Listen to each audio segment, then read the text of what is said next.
December 17th, 1903. Kitty Hawk, North Carolina. Dawn broke cold and windy over the sand dunes. Two brothers stood beside a crude wooden aircraft, barely more than cloth stretched over a frame, with a small gasoline engine mounted on its center. Wilbur and Orville Wright had been trying to fly for years. Every attempt had ended in failure, crashes, repairs, and redesigns. But on this freezing morning, they believed they were ready. Orville climbed onto the lower wing and lay prone, gripping the controls. The engine coughed to life, propellers spinning. The machine rolled forward on a wooden rail, picking up speed across the sand. Then, impossibly, it lifted. The nose rose. The wheels left the ground. For 12 seconds, the machine flew 120 feet through the air before settling back to Earth. It was crude, brief, and barely controlled. But it was flight. Powered, sustained, controlled flight. Humanity had done what birds did. We had conquered the sky. But that 12-second flight was not the beginning of the story. It was the culmination of centuries of dreamers, decades of failures, and years of obsessive work by two men who refused to accept that humans were meant to remain earthbound. Behind that moment lay broken bones, shattered machines, stolen ideas, and countless experiments that ended in disaster. The Wright brothers succeeded where hundreds had failed, not because they were geniuses, but because they were relentless. They refused to give up when everyone else had quit. This is the story of how flight was conquered, not by one invention, but by generations of dreamers who passed the torch of an impossible dream until finally, someone made it real. For most of human history, flight was considered impossible. Birds could fly, insects could fly, but humans were too heavy, too weak, too earthbound. Flight belonged to mythology. Icarus with his wax wings, flying too close to the sun. It belonged to fantasy, witches on broomsticks, angels with feathered wings. It did not belong to reality. Yet humans dreamed of flying anyway.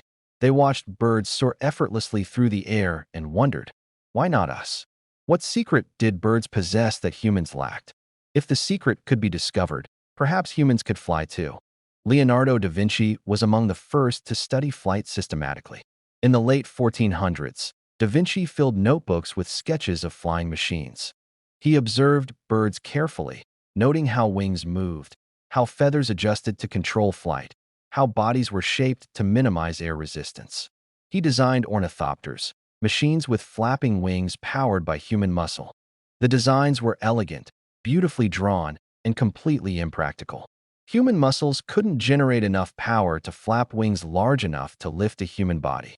Da Vinci's flying machines never left the ground. But Da Vinci understood crucial principles. He recognized that air was a fluid, that wings generated lift by pushing air downward, and that control was essential. Without steering, a flying machine was useless. These insights, buried in notebooks that wouldn't be widely published for centuries, contained seeds of truth that later inventors would rediscover. For 300 years after Da Vinci, progress was minimal.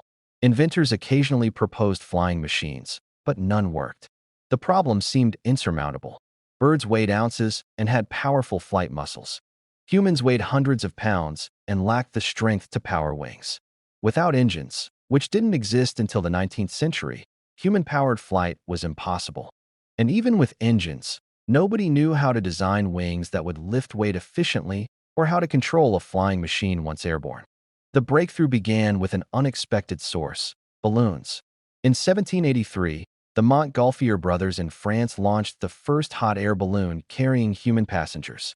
Balloons couldn't be steered effectively and drifted with the wind, but they proved humans could leave the ground and survive. Ballooning became popular in the 19th century. Thousands of people experienced flight, drifting peacefully above the earth in wicker baskets suspended beneath gas-filled envelopes. But balloons weren't true flight. They floated, carried by air currents. True flight meant something different: controlled movement through the air, independent of wind. True flight meant wings, engines, and the ability to steer. This was the dream that obsessed a growing number of inventors in the late 19th century. If you're captivated by the generations of dreamers who refuse to accept limits, subscribe to Retro Files and discover the forgotten pioneers who willed the impossible into reality. Sir George Cayley, an English inventor, made the first significant progress. In the early 1800s, Cayley studied bird flight and realized that wings didn't need to flap to generate lift. A fixed wing moving through air, either by the bird flying forward or by wind blowing past, created lift. This insight was revolutionary. It meant flying machines didn't need complex flapping mechanisms. They needed wings, forward motion, and control surfaces. Cayley built gliders, unpowered aircraft with fixed wings. In 1849, he constructed a glider that carried a 10-year-old boy a few meters. In 1853, he built a larger glider that carried his reluctant coachman across a small valley. The coachman survived but reportedly quit immediately, declaring that he was hired to drive carriages, not fly. Cayley had demonstrated that heavier-than-air flight was possible, at least briefly, using nothing but wings and gravity. But gliders couldn't sustain flight. Once launched, they descended gradually until they hit the ground. They proved that fixed wings worked, but didn't solve the fundamental problem: how to stay aloft indefinitely. That required power, engines to drive propellers or provide thrust. In the mid-1800s, steam engines were the only available power source, and they were far too heavy for aviation. The ratio of power to weight was wrong. A steam engine powerful enough to lift an aircraft would weigh so much that it couldn't lift itself. This limitation frustrated inventors for decades. They knew wings worked. They understood that power was needed. But technology hadn't caught up with theory. Numerous inventors built flying machines with steam engines in the 1870s and 1880s. Some achieved brief hops, a few seconds airborne before crashing. None achieved sustained flight. The machines were too heavy, too weak, too poorly controlled. Otto Lilienthal changed everything. Lilienthal was a German engineer who became obsessed with flight in the 1860s. Unlike many inventors who theorized about flight without testing, Lilienthal built gliders and flew them himself. Between 1891 and 1896, Lilienthal made over 2,000 gliding flights, launching himself from hills and soaring for distances up to 250 meters. Lilienthal's gliders were simple, willow frames covered with cotton fabric, shaped like bird wings. He controlled them by shifting his body weight, hanging beneath the wings, and moving his legs to change the center of gravity. The method was crude but effective. Lilienthal could steer, maintain stability, and land with reasonable control. More importantly, Lilienthal documented everything. He published detailed descriptions of his gliders, including dimensions, materials, and performance. He photographed his flights, creating iconic images of a man suspended beneath wings, soaring through the air. These images inspired inventors worldwide. Flight was no longer theoretical. Lilienthal proved that humans could fly, gliding like birds, if only for brief moments. Lilienthal's success came from systematic experimentation. He didn't just build one glider and hope it worked. He built many, each one incorporating lessons from previous failures. He measured lift forces, tested different wing shapes, and refined designs based on results. This empirical approach, build, test, analyze, improve, would become the standard method for aviation development. But gliding was inherently limited and dangerous. Lilienthal died in August 1896 when a wind gust caused his glider to stall and crash. He broke his spine and died the next day. His last words were reportedly, "Sacrifices must be made." Lilienthal's death shocked the aviation community, but also galvanized it. He had proven flight was possible. He had shown the path forward. Now someone needed to add power and solve the control problem that had killed Lilienthal. That someone would be the Wright brothers. Wilbur and Orville Wright were bicycle mechanics from Dayton, Ohio. They had no formal engineering training, no wealthy patrons, and no academic credentials. What they had was curiosity, mechanical skill, and relentless determination. They read about Lilienthal's death in 1896 and became fascinated by the problem of flight. Hashtag the forgotten journey that conquered the skies. Hashtag part 2 of 3. The Wright brothers approached flight differently than their predecessors. Most inventors tried to build powered aircraft immediately, reasoning that if they could just get enough power and lift, flight would follow. The Wrights understood this was backwards. Power without control was useless, even suicidal, as Lilienthal's death proved.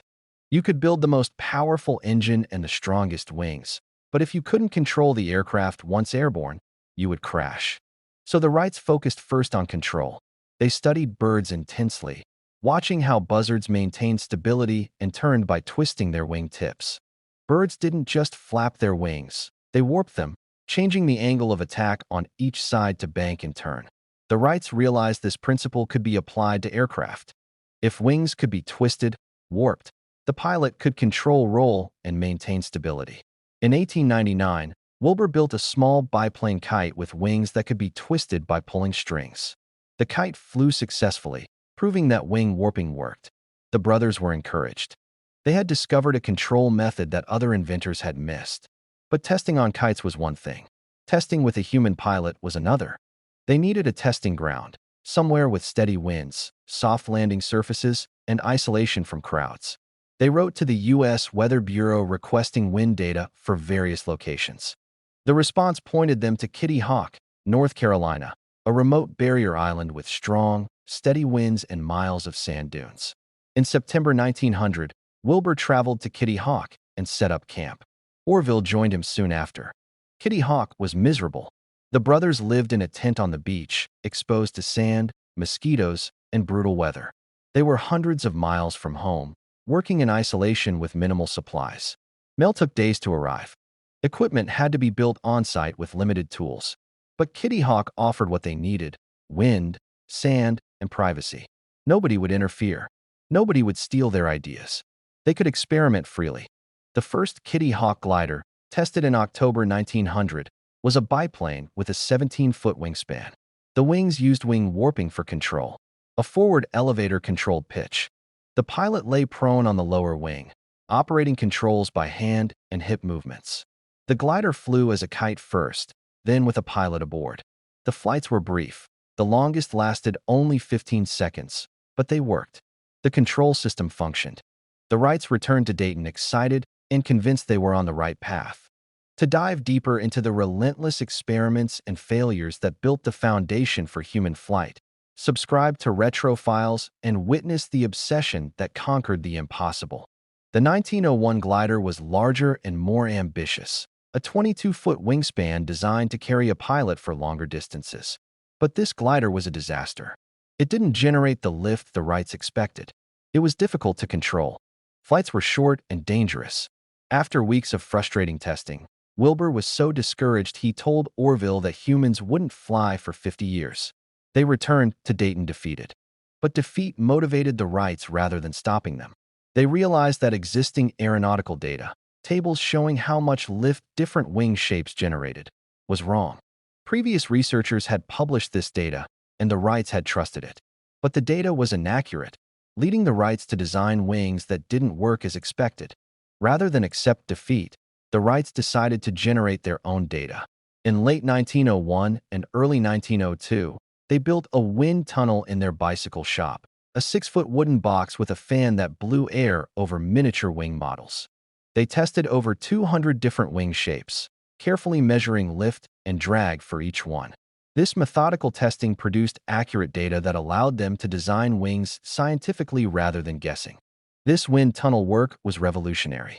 The Wrights weren't the first to use wind tunnels, but they were the first to use them systematically to solve practical aviation problems. The data they generated was more accurate than anything previously available. It gave them an enormous advantage over other inventors who were still working from faulty assumptions. Armed with accurate data, the Wrights built the 1902 glider, their best yet. This glider had a 32-foot wingspan and incorporated everything they had learned. The wings were scientifically designed. The control system was refined. And crucially, they added a movable vertical tail that could be coordinated with wing warping to prevent adverse yaw, a dangerous tendency for the aircraft to turn opposite the intended direction. The 1902 glider was a triumph. Between September and October 1902, the Wrights made nearly 1,000 gliding flights at Kitty Hawk. The longest lasted over 26 seconds and covered more than 600 feet. They could turn, bank, circle, and land with consistent control. They had mastered the art of gliding. Now they needed power. The problem was engines. In 1902, gasoline engines existed, but they were heavy and weak. The Wrights calculated they needed an engine producing at least 8 horsepower while weighing no more than 200 pounds. They contacted engine manufacturers, but nobody could meet their requirements at a price they could afford. So they decided to build their own engine. Charles Taylor, a mechanic who worked in the Wright's bicycle shop, designed and built the engine in just 6 weeks. It was a simple 4-cylinder engine made from aluminum to save weight. It produced about 12 horsepower, more than the minimum requirement, and weighed 180 pounds. It wasn't sophisticated, but it was good enough. The Wrights had their power source. Propellers were another challenge. The Wrights initially assumed propeller design was well understood. After all, ships had used propellers for decades. But they quickly discovered that marine propellers operated in water, which behaved differently than air. Nobody had published useful data on aerial propellers. Once again, the Wrights had to solve the problem themselves. They realized that propellers were essentially rotating wings. Each blade was a wing that generated lift, thrust, as it spun through the air. Using their wind tunnel data and mathematical calculations, they designed propellers that were over 70% efficient, far better than anyone had achieved. This efficiency was crucial. It meant the engine's power was effectively converted into thrust, maximizing the aircraft's performance. By September 1903, the Wrights had built their powered aircraft, the Wright Flyer. It had a 40-foot wingspan, weighed about 600 pounds, and used their custom engine and propellers. The design was similar to their 1902 glider, but heavier and more complex. The brothers shipped the Flyer to Kitty Hawk in pieces and assembled it on site. Testing began in mid-December, but was plagued by problems. Cold weather made the engine difficult to start. Wind damage required repairs. On December 14th, Wilbur won a coin toss for the first attempt. He took off, but immediately stalled the aircraft, crashing after just 3.5 seconds. The damage required 3 days to repair. December 17th was bitterly cold, freezing temperatures, and 27 miles per hour winds. But the wind was steady, and the Wrights were ready. This time, Orville would pilot. They set up a camera on a tripod, positioning a local man to trigger it at the moment of takeoff. At 10:35 a.m., the engine started. The Flyer rolled forward on its wooden launch rail. And then, impossibly, it lifted into the air. Orville flew 120 feet in 12 seconds before landing. It was unsteady, rising and falling as Orville fought the controls. But it was powered flight, the first time a heavier-than-air machine carrying a human had taken off under its own power, flown forward, and landed without crashing. The photograph, taken at the instant of liftoff, captured the historic moment. A wooden aircraft barely off the ground, one wing low, with Wilbur running alongside. They made 3 more flights that day. The fourth and longest flight, with Wilbur piloting, lasted 59 seconds and covered 852 feet. It ended when a gust of wind caused the aircraft to dive, damaging the front elevator. But the Wrights had achieved their goal. They sent a telegram to their father. Success 4 flights Thursday morning, all against 21-mile winds, started from level with engine power alone average speed, through air 31 miles, longest 57 seconds, inform press home Christmas. The press, however, was largely uninterested. A few newspapers reported the flights, but most dismissed them or got the details wrong. The achievement seemed too incredible to believe, and the Wrights had no credible witnesses beyond a handful of locals. The brothers returned to Dayton and continued refining their aircraft in obscurity. Over the next 2 years, the Wrights built improved versions of the Flyer and practiced at Huffman Prairie, a field near Dayton. By 1905, they could fly for over 30 minutes, executing circles and figure eights with confidence. Their Flyer 3 was the first practical airplane, stable, controllable, and capable of sustained flight. But still, the world paid little attention. Part of the problem was the Wrights' secretiveness. They refused to demonstrate publicly until they had secured patents and buyers. They feared competitors would steal their designs. This caution was justified. Dozens of inventors worldwide were trying to build airplanes, and some were wealthy and unscrupulous. But the secrecy also made people skeptical. How could 2 bicycle mechanics in Ohio have solved a problem that had stymied the world's best engineers? The skepticism began breaking down in 1908 when the Wrights finally made public demonstrations. Wilbur traveled to France and flew before crowds of thousands. European aviation enthusiasts had been dismissive of American claims, but Wilbur's demonstrations were undeniable. He flew circles around airfields with precision that European inventors couldn't match. French newspapers proclaimed him the master of flight. The Wrights became international celebrities overnight. Meanwhile, Orville demonstrated the flyer for the U.S. Army at Fort Myer, Virginia. The demonstrations were successful until September 17, 1908, when a propeller failure caused a crash that killed passenger Lieutenant Thomas Selfridge and severely injured Orville. It was the first airplane fatality. Orville recovered after months, but the crash was a stark reminder that aviation was still dangerous. Pioneers were quite literally risking their lives every time they flew. Despite the tragedy, the Army purchased a Wright Flyer in 1909 and commercial sales followed. The Wrights formed the Wright Company to manufacture aircraft. Other inventors, now convinced that flight was possible, developed their own designs. Glenn Curtiss in America, Louis Blériot in France, and others built aircraft that improved on the Wright brothers' work or took different approaches entirely. Hashtag the forgotten journey that conquered the skies. Hashtag part 3 of 3. By 1910, aviation was no longer a dream or an experiment. It was an industry. Aircraft manufacturers competed for military contracts. Pilots performed in air shows, thrilling crowds with loops, dives, and racing. Aviation schools opened, training a new generation of pilots. The sky, which had been humanity's final frontier for millennia, was suddenly open for business. But progress came at a terrible cost. Early aircraft were fragile, underpowered, and barely controllable. Engines failed frequently. Structural failures were common. Weather could turn a routine flight deadly in seconds. Between 1910 and 1913, dozens of pioneering aviators died in crashes. The newspapers that had once celebrated these daredevils began publishing obituaries with depressing regularity. The Wright brothers spent much of this period in courtrooms rather than workshops. They had patented their wing-warping control system and believed anyone using similar lateral control methods was infringing their patent. They sued Glenn Curtiss and other manufacturers, demanding royalties or cessation of production. The legal battles consumed years and enormous resources. Wilbur, stressed by the constant litigation, fell ill with typhoid fever and died in May 1912 at age 45. Orville would later say that the patent fights had killed his brother. Orville continued fighting legal battles for years, eventually winning most cases, but alienating much of the aviation community.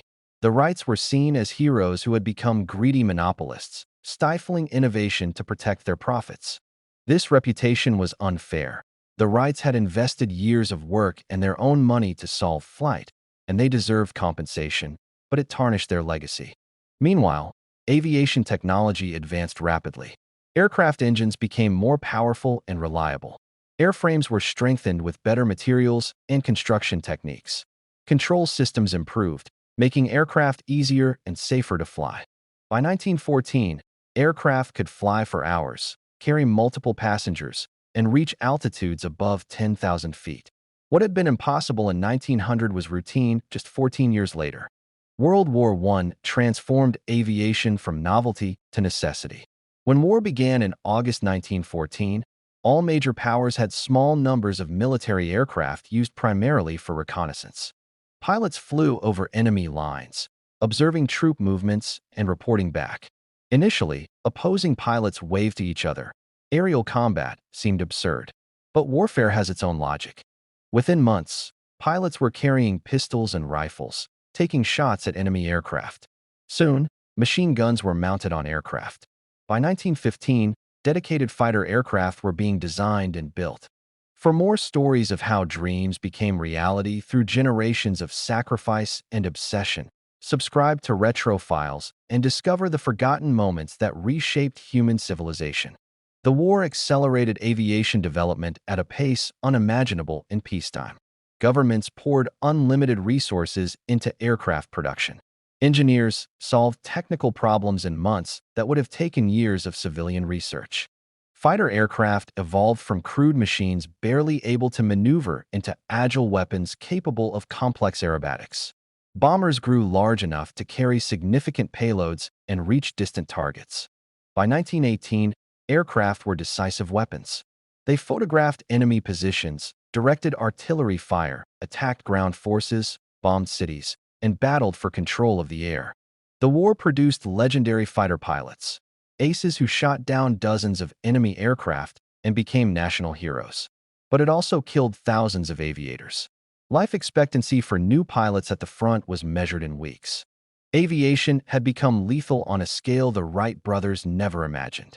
The war ended in November 1918, leaving behind a transformed aviation industry. Tens of thousands of aircraft existed. Hundreds of thousands of people had been trained as pilots, mechanics, and engineers. Airfields dotted the landscape. And crucially, the public now understood that aircraft were not toys or curiosities, but serious technology with enormous practical potential. The post-war years saw aviation move into civilian applications. Airmail service began in 1918 and expanded rapidly. Flying mail was faster than trains for long distances, and reliability improved as aircraft and engines became more dependable. Passenger airlines followed, initially flying mail with a few passenger seats added as an afterthought. By the mid-1920s, scheduled airline service connected major cities across Europe and America. Early air travel was uncomfortable and dangerous. Aircraft were noisy, cold, and subject to turbulence that left passengers airsick. Crashes were common enough that buying life insurance before flying was routine. But air travel was fast. A journey that took days by train could be completed in hours by air. For business travelers and the wealthy, speed justified the discomfort and risk. Charles Lindbergh's solo flight across the Atlantic in May 1927 captured the world's imagination. Lindbergh flew nonstop from New York to Paris, 3,600 miles in 33.5 hours, alone in a single-engine aircraft. The flight was enormously risky. Previous attempts had failed, some fatally. But Lindbergh succeeded through careful planning, courage, and some luck. He returned to a hero's welcome unlike anything previously seen. Millions attended parades. Lindbergh became the most famous person on Earth. Lindbergh's flight proved that long-distance air travel was possible and stimulated enormous public interest in aviation. Investment in airlines increased. Aircraft manufacturers rushed to build better, safer planes. The public, inspired by Lindbergh's achievement, began seeing aviation as the future of transportation rather than a dangerous novelty. Through the 1930s, aviation matured into a reliable industry. Aircraft grew larger, faster, and more comfortable. All-metal construction replaced wood and fabric, creating stronger, more durable airframes. Enclosed cabins protected passengers from cold and noise. Pressurization allowed flight at higher altitudes where weather was less problematic. Radio navigation improved safety and allowed flight in poor visibility. By the late 1930s, commercial aircraft could carry dozens of passengers across continents in relative comfort. World War II drove another massive leap in aviation technology. The war's demands pushed aircraft to extremes. Bombers grew enormous, capable of carrying tons of bombs thousands of miles. Fighters became faster and more heavily armed. Jet engines, developed in the late 1930s and refined during the war, powered aircraft to speeds approaching 600 miles per hour, twice as fast as the best propeller-driven planes. The war also demonstrated aviation's strategic importance. Control of the air was essential for military success. Bombing campaigns destroyed enemy industries and cities, though at terrible human cost. Airborne invasions allowed rapid deployment of troops. Air superiority decided battles and campaigns. By 1945, aviation had become the dominant form of military power, relegating battleships and fortifications to supporting roles. Post-war aviation benefited from wartime advances. Jet engines entered civilian service in the 1950s, revolutionizing air travel. Jet airliners flew higher, faster, and more smoothly than propeller aircraft. Travel times shrank dramatically. A trip from New York to London that took 18 hours on the fastest propeller aircraft took 7 hours on a jet. Ticket prices dropped as airlines operated more efficiently. Air travel, once a luxury for the wealthy, became accessible to the middle class. By the 1960s, air travel was routine. Millions of people flew annually. Airports became major infrastructure, often the largest employers in their cities. Aviation connected the world in ways unimaginable to previous generations. A business executive could attend a morning meeting in New York and an evening meeting in Los Angeles. Families separated by continents could visit each other regularly. Tourism exploded as distant destinations became easily accessible. The Boeing 747, introduced in 1970, epitomized this transformation. The 747 was a jumbo jet that could carry over 400 passengers. It was massive, the largest passenger aircraft of its time. It made long-distance air travel affordable for millions who couldn't have afforded it before. The 747 became the workhorse of international aviation, remaining in production for over 50 years. But this progress came with environmental costs that would become increasingly apparent. Aircraft burned enormous amounts of fossil fuel, contributing to air pollution and climate change. Airports consumed vast amounts of land and generated noise pollution affecting millions of people.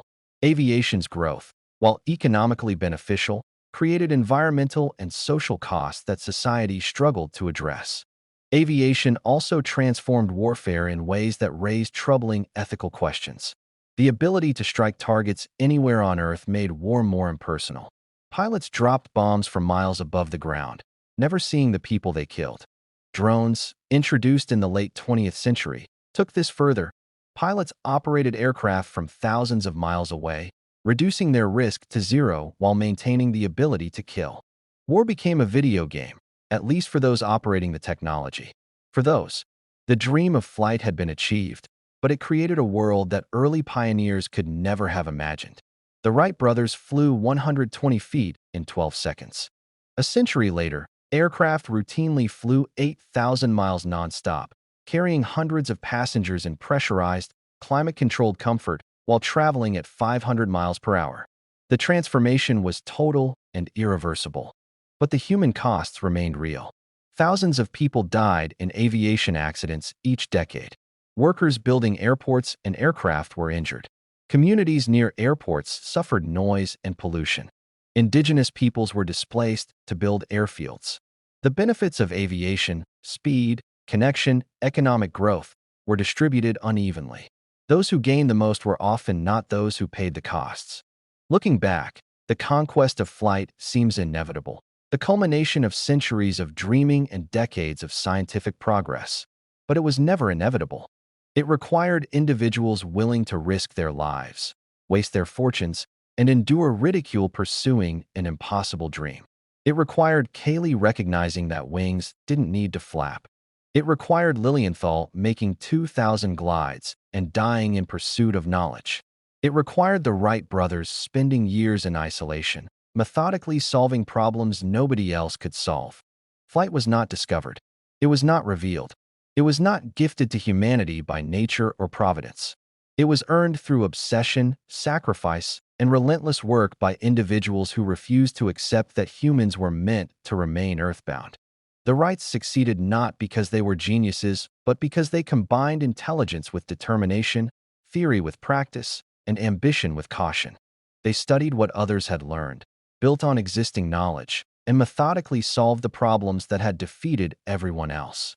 Their success came from engineering, not inspiration, from patient problem-solving, not brilliant insight. This is perhaps the most important lesson from the story of flight.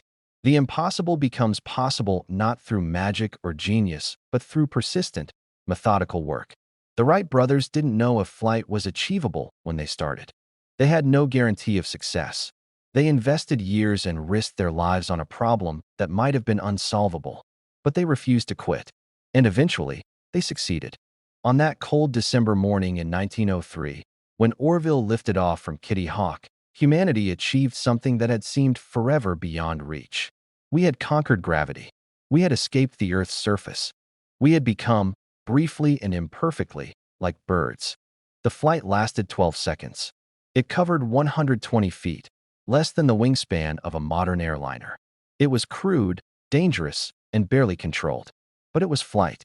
And once humans had flown, even briefly, we would never stop. The sky that had been an impassable barrier for all of human history was suddenly a highway, a battlefield, a frontier to explore. The machine that lifted Orville right into the air was made of wood, wire, and fabric. It was powered by a simple engine that would be considered laughably weak by later standards. It weighed less than most modern motorcycles. It looked more like a large kite than a modern aircraft. But it flew. And in flying, it proved that the impossible was merely difficult. From that moment forward, humanity would never be earthbound again. We had learned to fly not because nature intended it, but because we willed it. We had conquered the sky through generations of dreamers who refused to accept limits, who studied birds and wind and wings, who crashed and rebuilt and crashed again until finally, impossibly, one crude machine lifted off the ground and stayed aloft just long enough to change everything. The dream of flight had become reality. And in doing so, it proved that dreams, if pursued with enough obsession, enough sacrifice, and enough refusal to quit, could reshape the world. The sky was no longer the limit. It was the beginning.